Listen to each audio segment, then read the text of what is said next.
감사합니다. 할렐루야. 할렐루야. 네. 이번 주 이제 우리가 이 올해 마지막 달이잖아요. 올해 마지막 달의 첫 주 금요 기도에 모이신 여러분을 주의 이름으로 축복합니다. 네. 지금 1월 달부터 이제 12월 달까지 여러분들이 금요 기도에 쭉 오시면은 처음과 끝을 다 완성하신 여러분들의 영적 승리가 될 것이라고 믿습니다. 네. 네. 12월 이제 2025년이 들어온 지가 1월 달에 이렇게 있었는데 1월 달에는 제가 미국에 있었잖아요. 그래서 미국에 있었을 때 좀 많이 마음적으로 또 육체적으로 좀 추웠고 지금은 너무 부유하고 따뜻하고 지금 너무 좋아요. 1월 달에는 이제 우리 아들의 진로가 정말 좀 막연했고 좀 힘든 일들을 겪었어요. 우리나라에서 좀 겪기 어려운 일을 좀 겪어서 아들도 힘들었고 그걸 보고 있는 이제 우리 모습도 힘들었고 또 이제 아들의 신분이 조금 미국에서 어쨌든 힘든 상황이 있었기 때문에 그랬는데 아니 한국으로 나오면 될 걸 그렇게 미국에서 있겠다고 하니까 그런 것 같아요. 우리나라 사람은 그렇게 가려고 하고 또 이제 지금 우리나라에 오는 많은 외국인들이 있잖아요. 특히 동남아시아 이쪽에서 오신 분들은 또 한국에서 살아보겠다고 핍박받으면서 또 한국 사람들한테 어떻게 보면 뭐라 그러죠? 비난받으면서 또 천대받으면서 그리고 말도 잘 안 통하고 또 일단 색으로 이렇게 차이가 나잖아요. 이렇게 좀 어두운 데서 이렇게 색깔을 갖고 있는 분들은 좀 이제 그럴 수도 있고 참 하나님이 다양한 우리에게 색을 주셨는데 미국에 가면요 화이트 피플, 블랙 피플 다음에 모든 사람은 컬러라고 해요. 우리는 어디에 들어가겠어요? 컬러에 들어가겠죠. 그래서 그러는데 어쨌든 누가 더 우월하다 이건 아니고 그렇게 이제 왜냐면 이제 너무 더 노랗냐 덜 노랗냐 더 빨가냐 이런 그래서 그런지 아무튼 그렇게 얘기들을 또 한다고 해요. 그래서 하는데 어쨌든 소수민족의 서름은 어떤 사람이든 어떤 나라에 있든 그런 게 있는 것 같아요. 그래서 다수에게 소수는 항상 어쩔 수 없이 약자가 되는 거고 그 소수의 의견을 존중하는 게 민주주의의 근간이라고 하더라고요. 근데 이제 또 우리가 이제 그럼에도 불구하고 어쨌든 그 지경을 뛰어넘어서 살아가려고 한다는 것 자체가 굉장히 공고한 그런 어떤 삶을 주는 것 같은데 1월 달에는 제가 좀 그렇게 어려웠습니다. 근데 그럴 때도 목사님이 계속 이렇게 카톡을 주시면 막 격려하고 우리 기다리고 있습니다 이래 주셔서 정말 너무 행복했어요. 갈 곳이 있다는 것에 대해서. 그랬나 한국에만 돌아가면 갈 곳이 있다 이런 마음에 우리 김영자 집사님 제가 권사님의 그 이야기를 잊어버리지 않습니다. 저희가요 그래도요 의리는 있어요. 제가 이제 목사님이 부임한 지 얼마 안 됐기 때문에 목사님으로서도 결정하기 어려우시니까 우리 재직회에서 우리 김민승 목사님이 이렇게 하는데 미국 갔다 오시면 어떻게 여러분들이 그때 정확한 목사님의 이야기는 기억이 별로 안 나요. 근데 어쨌든 목사님 뭐라고 얘기하니까 우리 김영자 권사님이 저희가 그래도요 의리는 있어요. 그 말이 미국에서 얼마나 힘이 되든지 권사님 감사합니다. 우리 권사님은 의리가 있긴 해요. 의리가 있는 것 같긴 해요 정말. 그래서 그런 우리 권사님의 의리는 하나님이 주신 게 아닌가. 우리 주양계 사랑교회를 능히 지키고 가실 의리의 김보성이 아니라 의리의 우리 김영자 권사님 사랑하고 축복합니다. 얼마나 사랑스러운지 모릅니다. 네, 오늘 드디어 이제 우리 출애굽기 12장 지난주 우리가 이제 했었는데 다시 우리 12장을 한번 오늘 말씀을 보면서 다시 하나님이 우리를 향하신 하나님의 그 의리 어떤 것이 있는가 오늘 우리도 그 말씀 속에서 한번 봤으면 좋겠습니다. 출애굽기 12장 21절에서 오늘 말씀은 28절까지 우리 같이 교독하시고 말씀 나누도록 하겠습니다. 제가 먼저 읽겠습니다. 모세가 이스라엘 모든 장로를 불러서 그들에게 이르되 너희는 나가서 너희의 가족대로 어린 양을 택하여 유월절 양으로 잡고 우슬처 우금을 가져다가 제 사장 귀에 젖어서 그 피를 온 이방과 좌우 서열을 뿌리고 아침까지 한 사람도 자기 집 밖에 나가지 말라. 여호와께서 애굽 사람에게 재앙을 내리려고 지나가실 때에 문 인방과 좌우 문설주의 피를 보시면 여호와께서 그 문을 넘으시고 멸하는 자에게 너희 집에 들어가서 너희를 치지 못하게 하실 것임이니라. 너희는 이 일을 기회로 삼아 너희와 너희 자손이 영원히 지킬 것이니 너희는 여호와께서 허락하신 대로 너희에게 주시는 땅에 이를 때에 이 예식을 지킬 것이라. 이후에 너희의 자녀가 묻기를 이 예식이 무슨 뜻이냐 하거든 너희는 이르기를 이는 여호와의 유월절 제사라. 여호와께서 애굽 사람에게 재앙을 내리실 때에 애굽에 있는 이스라엘 자손의 집을 넘으사 우리의 집을 구원하셨느니라 하라 하매 백성이 머리 숙여 경배하니라. 이스라엘 자손이 물러가서 그대로 행하되 여호와께서 모세와 아론에게 명령하신 대로 행하니라. 아멘.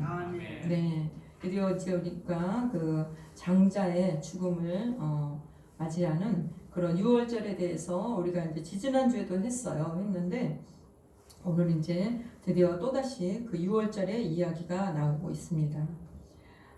어찌 보면 이제 우리도 사실은 하나님의 역사하심과 하나님의 간섭하심 때문에 우리가 우리의 이 땅에서 시간을 다 채우고 우리가 이제 우리 육체를 벗고 우리 인간은 영과 혼과 육체로 우리 인간이 돼 있잖아요. 근데 우리가 어느 순간 그 영혼과 육체를 이제 분리하는 시간이 와요. 영혼과 육체가. 그때를 우린 죽음이라고 하죠. 그 이후의 시간에는 영혼만 있는 시간이고 이제 예수님이 재림하신다고 할 때는 또다시 우리가 신령한 영혼만 있는 게 아니라 영혼과 육체가 온전히 부활해서 그렇지만 그거는 알 수 없는 신령한 몸으로 비로소 하나님의 심판의 그 시간을 우리도 같이 할 것입니다. 우리는 심판받지 않아요. 그렇지만 우리 영혼이 이제 하나님과 있을 때는 영혼만 있겠죠. 근데 하나님의 재림의 그 시간이 될 때는 신령한 몸으로 우리도 다시 영과 신령한 몸으로 한 몸을 드리는 온전한 전체적인 구원이 우리에게도 일어날 것입니다. 이제 그런 시간을 보냈는데 우리가 지금 이제 우리 12월 이 한 달에는 어찌 보면 우리가 한 1년의 시간에 긴 시간의 터널을 지나서 이제 한 해의 끝자락에 저와 여러분이 서 있는 것입니다. 지난 1년을 되돌아보면 어때요? 치열하게 달렸지만 손에 잡히는 건 하나도 없는 그런 이제 인생도 있을 것이고 또는 정말 너무나 예기치 못한 삶의 폭풍 속에서 아직도 그 끝나지 않은 폭풍 속에 있는 분도 계실 거라고 믿어요.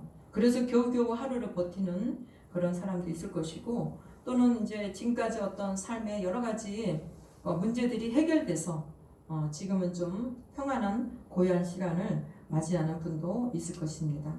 참으로 한 해를 마무리한다는 그런 분주한 어떤 뒤편에서는 과연 내가 올 한 해도 잘 살았는가, 잘 버텼는가 하는 그런 어떤 삶의 묵직한 질문과 또 다가올 새해에 대해서도 여전히 두려움밖에 없는 또는 기대에 찬 그런 사람들이 우리 가운데 있을 것입니다. 그런 새해를 맞이하면서까지도 막연한 두려움이 있는 그런 마음이 무거운 사람도 분명히 존재할 것이라고 생각합니다. 오늘 본문 속에서 이스라엘 백성들이 마주한 밤도 바로 그러했다는 것이에요. 그들은 지금 역사상 가장 칠흑 같은 어둠 속에 지금 갇혀 있습니다. 이집트의 모든 장자가 죽임을 당한다는 참으로 전무후무한 심판이 예고된 밤이었고 죽음의 그림자가 어떻게 보면 바로 문 앞에까지 다가왔던 그런 절체절명의 위기의 밤이었어요. 이스라엘 백성도 어쩌면은 죽음 앞에서 송두리째 다 죽을 수도 있는 그런 상황이라는 거예요. 지금 그 이스라엘 백성들의 이 밤은 어느 집에서 곡소리가 날지 모르는 이런 밤이라는 것이에요. 그런 반지, 그런 엄청난, 어떻게 보면 굉장히 두렵고 이스라엘 백성으로도 처음 맞이하는 그 밤에 모세가 장로들을 불러서 긴급한 하나님의 명령을 지금 하다라고 있습니다. 우리 21절 같이 한번 읽겠습니다. 시작. 모세가 이스라엘 모든 장로를 불러서 그들에게 이르되 너희는 나가서 너희의 가족대로 어린 양을 택하여 유월절 양으로 삼고 잡고. 출애굽기 12장을 근데 이제 우리가 자세히 좀 묵상하다 보면은 아주 중요한 영적 구절을 우리가 발견하게 되는데요. 12장에서 보니까 유월절 규례가 두 번에 걸쳐서 기록되었다는 사실을 우리가 볼 수 있습니다. 우리가 지지난주 유월절 한번 얘기를 했잖아요. 근데 오늘 또 유월절에 대한 이야기가 나오고 있어요. 그래서 다시 한번 이렇게 자세히 살펴보니까 1절에서 14절에서는 하나님이 모세와 아론에게 직접 유월절을 제정해서 말씀을 하고 계신다는 거예요. 반면에 오늘 본문인 21절과 28절에서는 백성들이 실제로 그것을 시행하는 장면이 나온다는 것입니다. 왜 성경은 굳이 이 내용을 두 번이나 이제 이렇게 바로 뭐 저쪽 장이 있고 이쪽 장이 있는 것도 아니고 한 장에서 이렇게 내용을 반복해서 보여주고 있을까요? 물론 장절은 이제 이 성경이 맨 처음에 기록됐을 당시는 없었지만 나중에 근현대사에 와서 인쇄 기록이 이제 인쇄 기술이 늘어날 때 장절이 기록됐다고 해요. 그러니까 그때는 이렇게 두루마기에 하나님의 말씀이 쫙 써 있어서 그 두루마기를 펼쳐서 이걸 읽었겠죠. 근데 어쨌든 이 유월절이 이렇게 두 번이나 짧은 그 장절 안에 이렇게 기록돼 있다는 것이에요. 여기서는 왜 이렇게 가까이 유월절을 두 번 얘기를 할까 우리가 생각을 해본다면 이것은 바로 우리 인류의 구속사적인 핵심적인 원리가 여기에 담겨있기 때문이라는 것이에요. 앞부분에서 12장 1절 14절 1절에서 14절 그 앞부분에서는 하나님이 주시는 계시의 말씀이 써 있었다면은 뒷부분 21절과 28절에서는 그 말씀에 반응하는 백성들의 믿음의 순종을 기록했다는 사실입니다. 처음에 1절과 14절 하나님이 모세와 아론에게 직접 그 하나님의 이 규례를 제정하셨고 오늘 21절과 28절에서는 백성들이 이거를 준행하고 따르는 그런 순종을 기록했다는 것이에요.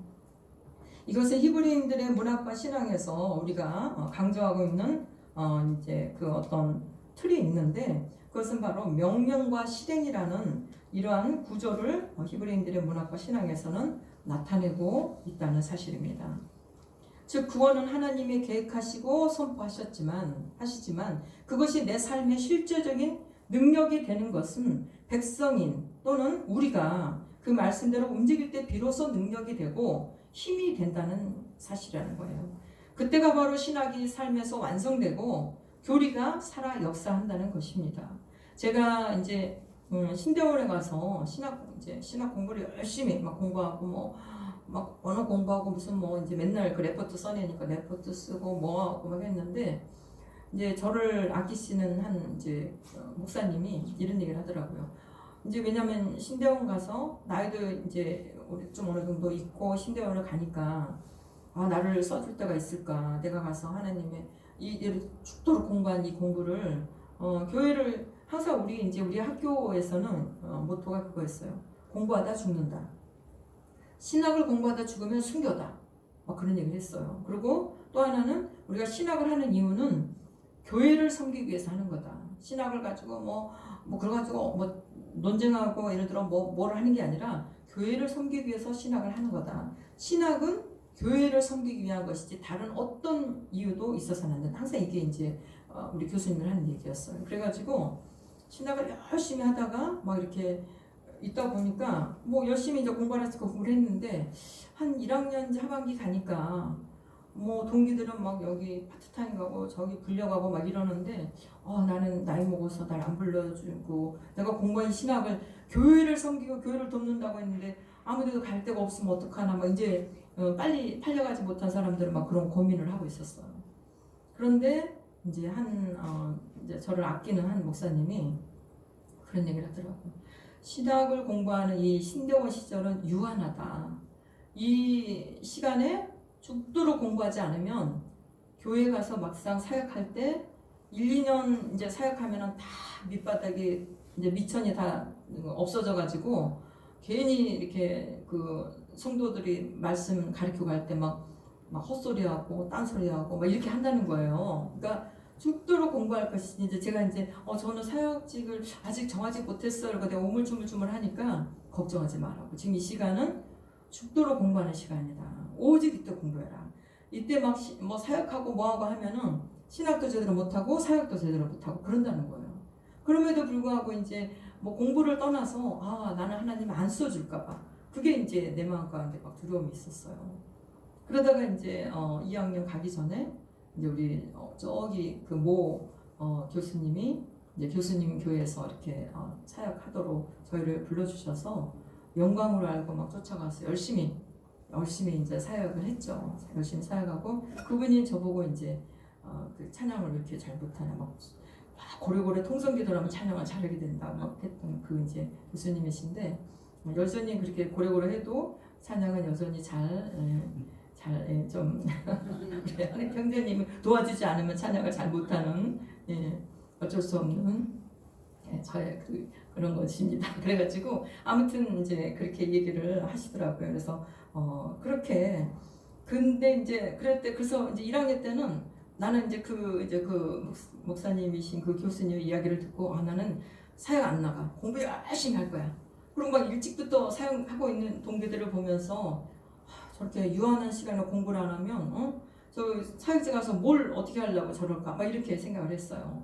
그러면서 열심히 공부를 막 갈고 닦고 하고 했는데 제가 이제 우리가 사역지 아직 안 나가는 그 학생들은 1학년 방학이 오면은 이런 우리 합신 교단의 그 교회 가서 인턴을 하게 해요. 의무적으로.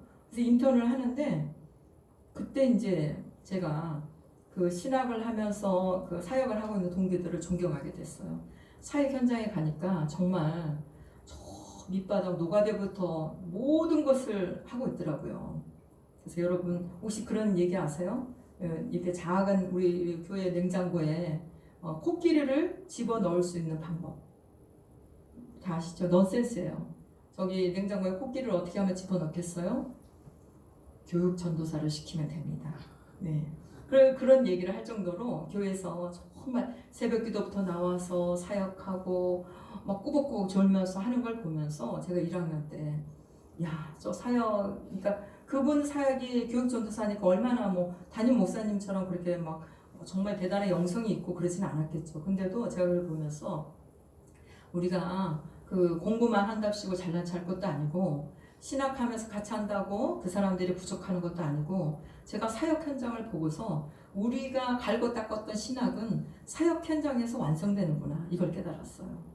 정말 그 풀타임 그 이제 그 목사님들 또는 이제 막 그 일하면서 또 일하면서 목회하시면서 이런 분들 우리 목사님도 그렇지만 그런 분들이 얼마나 많이 정말 자기 자신을 정말 하나님의 말씀 안에 치면서 그 모든 매 순간순간을 그렇게 살고 있는지 제가 이거 목회 안 하면은 참 우리가 신학만 하는 그거로 말할 수가 없겠구나 이걸 제가 깨달았습니다. 오늘 본문 말씀이 그 얘기를 하고 있다는 거예요.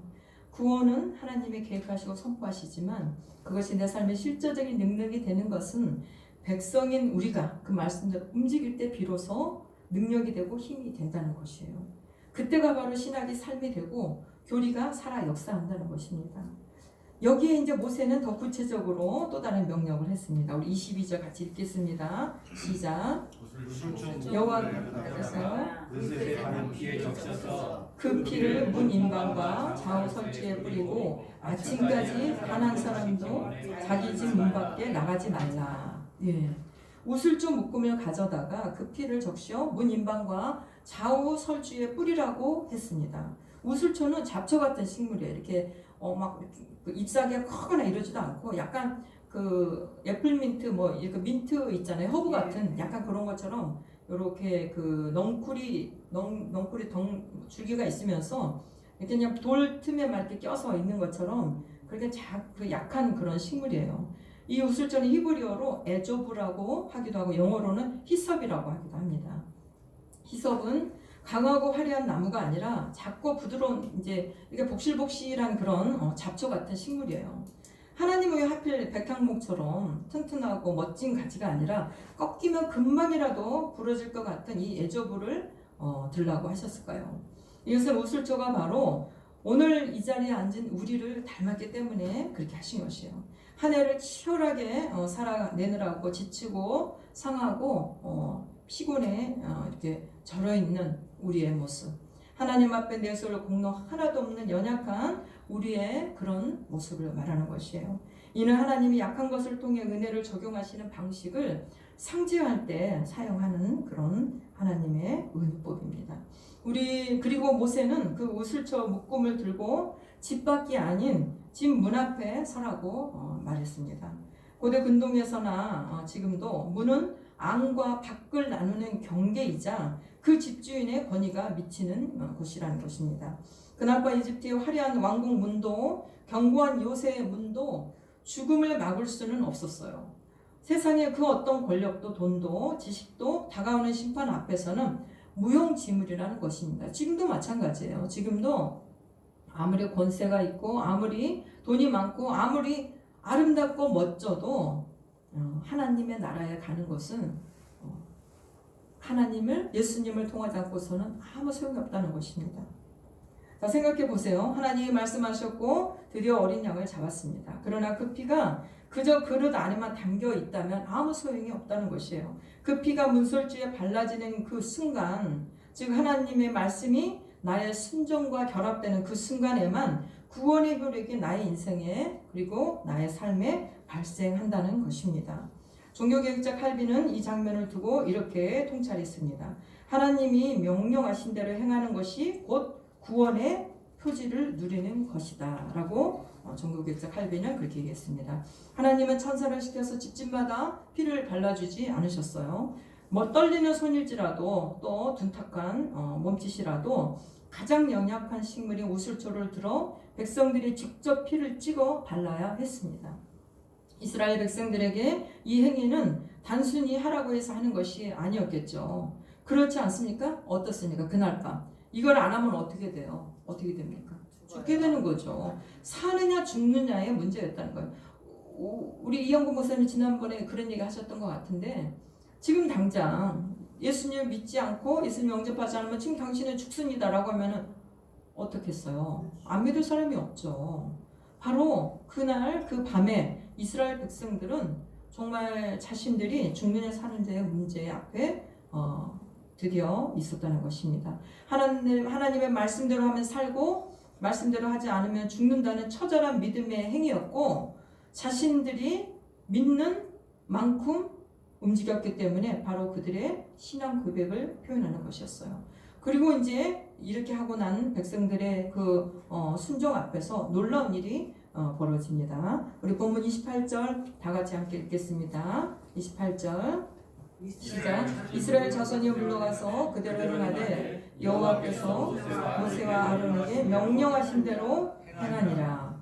이 짧은 구절은 이스라엘 역사에서 엄청난 전환점이 되는데요. 이전까지 그들은 그저 이집트에 살던 오합지졸이었던 노예 무리에 불과했습니다. 그러나 그들이 하나님의 제정된 말씀을 듣고 각자의 처소에서 말씀 그대로 순종했을 때 그들은 비로소 하나님의 언약 공동체로 공식적으로 탄생하게 되었다는 것입니다. 말씀과 순종이 만나는 그 밤 그들은 진정한 하나님이 이제 하나님의 백성이 되었다는 것이에요. 그런데 하나님은 그 죽음의 밤에 그 사람들의 문 앞을 지나가시며 모든 집안의 심판을 내리셨습니다. 그런데 무엇을 보고 이스라엘 백성의 집을 넘어가셨다고 본문에 나와 있습니까? 우리 23절 한번 같이 읽겠습니다. 시작. 여호와께서 이 사람에게 재앙을 내리려고 지나가실 때 문 임방과 좌우 문설주의 피를 보시면 여호와께서 그 문을 넘으시고 멸하는 자에게 너희 집에 들어가서 너희를 찾지 못하게 하실 것임이니라. 아멘. 네, 본문 23절은 여호와께서 그 문 임방과 좌우 설주의 피를 보시면 그 문을 넘으시고라고 기록되어 있습니다. 여기에서 넘으신다는 말은 예전에도 우리가 지지난주에도 했지만 단순히 넘어간다는 것이 아니라 어미새가 새끼를 이렇게 이렇게 안고 보호하듯이 하나님께서 그 문 앞을 가로막고 서셔서 죽음의 사자가 칼을 들고 올 때, 죽음의 사자가 생명을 취하러 올 때 전능하신 하나님이 그 집 문 앞을 막아서시며 이곳은 바로 내 백성의 집이로다. 내 백성의 집이라는 이게 표식이다. 여기서 단 한 사람의 생명도 건드리지 말아라 라고 하시며 그 피를 묻힌 그 집을 보호하셨다는 것이에요. 오늘 밤 저와 여러분도 하나님이 매 순간순간마다 우리에게 우리의 시간을 다 채우는 그 시간까지 하나님이 그렇게 해주실 것을 믿으시기 바랍니다. 이유는 단 한 가지입니다. 그 집 주인이 착해서도 또 1년 동안 공로를 많이 쌓아서도 아니라는 것이에요. 심판자가 확인한 유일한 표적은 무엇입니까? 이 집에 어린 양의 피가 발라져 있는가? 오직 그거 하나뿐이었다는 거예요. 하나님의 말씀과 인간의 순종이 만나는 그 접점, 그 중심에는 바로 그곳에는 무엇이 발라져 있습니까? 어린 양의 피가 있었다는 것이에요. 하나님 말씀하시고 여러분이 순종하는 그 중심은 바로 예수 그리스도의 십자가 사건에서 흘렸던 예수님의 피가 있다는 것입니다.